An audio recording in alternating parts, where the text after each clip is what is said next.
अभी मैं आपको गजल के एक दो शेर सुना रहा हूं। मैं दीवारों से बातें करना अच्छा लगता है।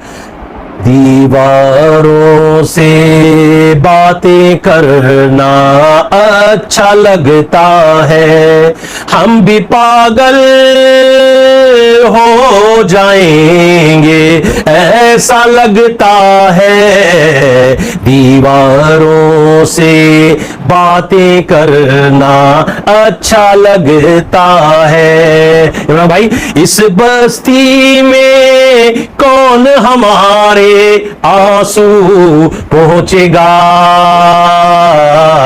इस बस्ती में कौन हमारे आंसू पहुंचेगा। जिसको देखो उसका दामन भीगा लगता है। अरे जिसको